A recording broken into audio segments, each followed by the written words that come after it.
O Senhor é o meu pastor e nada me faltará. Ele me faz repousar em pastos verdejantes. Muito bom dia. Que a graça e a paz do nosso Deus nessa manhã alcance a tua vida e a tua família. Nós queremos a cada dia nos submeter à vontade do nosso Supremo Pastor. Ele pastoreia a nossa vida. Ele cuida das nossas necessidades. Ele está ao nosso lado em todo e qualquer momento. O lobo não pode nos ferir porque temos um pastor que está presente, que cuida de nós e supre as nossas necessidades. Queremos nessa manhã abrir o nosso coração, nos voltarmos para Deus e pedirmos que as mãos do Eterno estejam sobre cada um de nós. Quero deixar com você também um versículo da palavra do Senhor que se encontra no livro de Salmo, capítulo 119, o versículo 108, onde a Bíblia diz o seguinte: aceita, Senhor, a espontânea oferenda dos meus lábios e ensina-me os teus juízos. Salmo 119, versículo 108.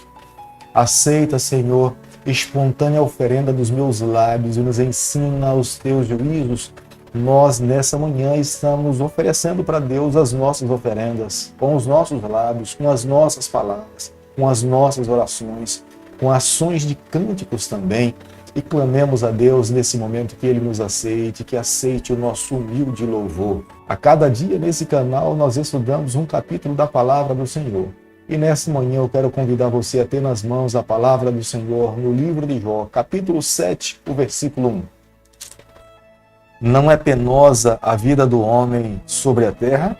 Não são os seus dias como os de um jornaleiro? No capítulo de hoje, diretamente Jó está contendendo com Deus. Jó está abrindo o seu coração e falando para Deus as razões pelas quais ele entende que ele não deveria ter nascido. Porque a sua chaga é uma só, inicia-se na sua cabeça e termina nos seus pés. O seu sofrimento é muito intenso. Jó até então não tem a visão que nós temos hoje do grande conflito. Jó não sabia que Satanás é o causador de todo mal. E mais, além de estar sofrendo, ele ainda recebeu visita de amigos e colocou sobre os seus ombros culpas que ele não devia. Diante de tanto sofrimento que ele estava sentindo sobre os seus ombros, ele abre o seu coração para aquele que é poderoso. Somente ele sabia que poderia solucionar todos os seus problemas. Embora ele estivesse diante de pessoas que vieram lhe confortar, mas Jó sabia de uma coisa: somente a Deus ele poderia abrir seu coração da forma como ele estava fazendo.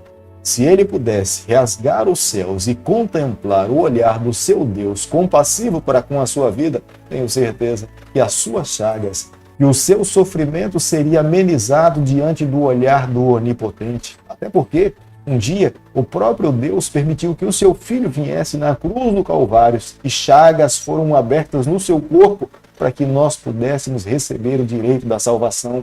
Portanto, Deus tinha plena compreensão da dor, do sofrimento, da angústia que Jó estava passando. No versículo 1 nós encontramos a expressão do patriarca Jó: penosa é a vida. Essa expressão no hebraico é como se um soldado estivesse numa batalha e ele estivesse entendendo que ele estava no campo de guerra, lutando contra o adversário, e ele estava ansioso para que todas as suas batalhas chegassem ao seu final, para que ele tivesse a alegria de voltar para casa, para o seio da sua família. É por isso que Jó usa essa expressão, porque o maior desejo do seu coração é que o seu sofrimento chegasse ao final. Tinha passado por dias tão difíceis que o desejo do seu coração era a morte, mas ele nesse momento estava abrindo o seu coração para o seu Deus, porque ele sabia que somente ele poderia encontrar o conforto e a esperança. Como nós podemos ler no versículo 3, ele usa a expressão que me deram meses de esperança. Isso não quer dizer que ele já estivesse sofrendo há muito tempo, mas quando Jó olhava para frente, olhando o seu estado atual, ele acreditava que não teria muito tempo de vida. A sua dor era tão intensa, as chagas eram tão reais que ele acreditava que não viveria muito tempo. Jó compara a vida de um ser humano como uma nuvem do céu. Ela está lá, mas dentro de pouco tempo ela pode desaparecer. É como um ser humano, está vivo, mas dentro de pouco tempo também ele pode perder a sua vida. Em suas palavras, argumentando com o seu Deus, buscando alívio para a sua dor, ele expressa o que de fato acontece com o ser humano quando ele está no estado da morte. Ele não pode voltar para essa vida, ou para sua casa, ou para amar ou odiar alguém. Ele fica num estado de sono profundo, sem comunicação com ninguém, esperando um dia em que Cristo, quando voltar nas nuvens dos céus, ele possa convidar os seus filhos, aqueles que lhe amaram, a se levantar do pó da terra para se encontrar com seu Deus, encontrar os seus queridos e viver com o Senhor por toda a eternidade. Jó não acreditava na imortalidade da alma, mas Jó acreditava na ressurreição dos justos, dos salvos, que um dia o próprio Deus, com a sua palavra de ordem, chamará todos os mortos mais uma vez a estar com vida. Como nós podemos ler no versículo 11, Jó não reprimiu seus sentimentos. Jó sabia que ele poderia abrir seu coração a Deus. Ele não estava ferindo ao Senhor, mas ele estava falando para Deus do que ele estava passando, o que ele estava sentindo. Não é pecado falar para Deus o que nós estamos sentindo. Nós não podemos ferir ao Senhor, nós não podemos agredir ao Senhor, mas através da oração nós podemos contar para Deus toda a nossa angústia, toda a nossa dor, todo o nosso sofrimento. E tenha certeza que o nosso Deus, ele é soberano, ele é poderoso para enviar os seus anjos, o seu Espírito Santo, para consolar a nossa vida e confortar o nosso coração. No versículo 12, nós podemos ver que Jó parou de conversar com seu amigo Elifaz. Apesar de Jó ter vivido uma vida inculpável diante do Senhor, ele passou a ter sentimentos de culpa dentro do seu coração. Ao assumir esse tipo de pensamento no seu coração, ele começa a imaginar que Deus não se importa com ele e que Deus não estava sendo justo com a sua vida. Mais tarde é o próprio Deus que reprova esse tipo de pensamento de Jó. Satanás, ele pode se aproveitar dos nossos momentos de fraqueza, momentos de sofrimento, para nos levar a duvidar da ação de Deus, do poder de Deus sobre a nossa vida. O sofrimento que porventura você possa estar passando nessa manhã, como Jó, pode não ser resultado de algum pecado que você cometeu, mas nós não podemos permitir que no sofrimento Satanás coloque no nosso coração um sentimento de abandono de Deus, imaginando que Deus não cuida de nós, não se importa conosco. Aí sim, nós estamos caindo no pecado. Jó acreditava que a única saída para o seu sofrimento seria a morte, mas Satanás não recebeu a autorização de Deus para tirar a vida de Jó. Fica claro para nós nessa manhã que Satanás não tem poder sobre a nossa vida. Ele só vai até onde Deus permite. É por isso que Jó se volta para Deus e abre o seu coração. Jó queria que Deus lhe desse permissão para ele fechar os olhos para essa vida. Ele queria ter alívio de todo o seu sofrimento. Os seus amigos não tinham conseguido lhe auxiliar nesse momento difícil. Para ele, a única saída, solução para tanto sofrimento, seria de fato a morte. Se Jó conseguisse contemplar o que estava por trás dos bastidores, ele veria um pai de amor derramando lágrimas ao ver Jó sofrendo.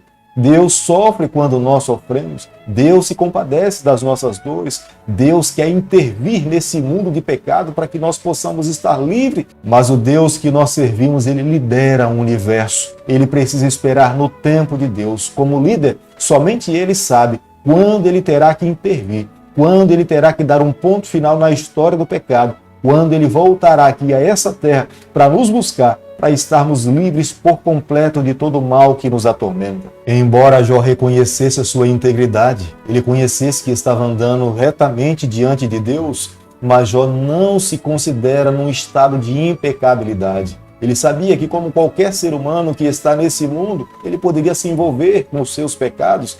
Era por isso que cada manhã ele se levantava e oferecia sacrifício em prol dos seus filhos. No capítulo 6 e no capítulo 7 do livro de Jó, nós nos deparamos com alguns perigos que nós precisamos ter cuidado, que Jó declarou. O primeiro deles é o perigo da vaidade da vida. Todo ser humano precisa se lembrar do seu valor para Deus. Ele enviou o seu próprio filho aqui a essa terra morrer na cruz do Calvário. Nós somos extremamente valiosos aos olhos do Senhor. A nossa vida custou a vida do Filho de Deus. O segundo perigo é expressarmos os nossos sentimentos de qualquer maneira. Quando nós estamos passando pelo sofrimento, pelo vale da sombra da morte, muitas vezes nós não medimos as palavras e o sentimento que nós estamos colocando para fora. E às vezes nós agredimos as pessoas e às vezes até nós agredimos o nosso próprio Deus. No momento de sofrimento, nós precisamos nos submeter à vontade do Senhor e permitir que, mesmo em meio ao sofrimento, o Espírito do Senhor conduza a nossa vida. O terceiro cuidado que nós precisamos ter conosco, que é em meio ao sofrimento, muitas vezes nós nos esquecemos do cuidado de Deus por cada um de nós. Nós precisamos compreender a Deus que quando nós passamos pelo vale da sombra da morte, Ele chora conosco, Ele sofre também conosco. Querido amigo, nessa manhã, ao concluirmos o capítulo 7 do livro de Jó, eu e você, nós precisamos guardar no nosso coração a seguinte verdade. É muito fácil do lado de cá olharmos para alguém que está passando pelo sofrimento e formarmos um julgamento sobre ela.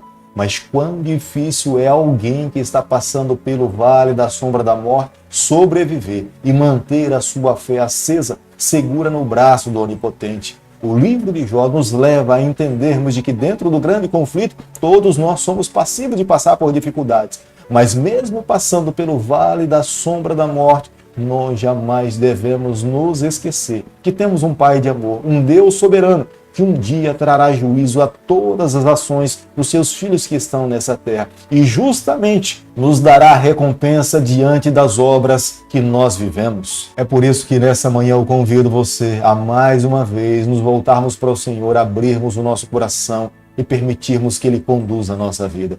Querido Pai, nas suas mãos nessa manhã nós nos colocamos, abrimos o nosso coração, queremos ser do Senhor por toda a eternidade. Fica conosco nessa manhã, é o nosso pedido e a nossa oração e fazemos em nome de Jesus. Que o Senhor te abençoe e te guarde, que Ele faça resplandecer o seu rosto sobre você, que Ele tenha misericórdia de você, que sobre você nessa manhã Ele levante seu rosto e conceda a sua paz em nome de Jesus. Amém.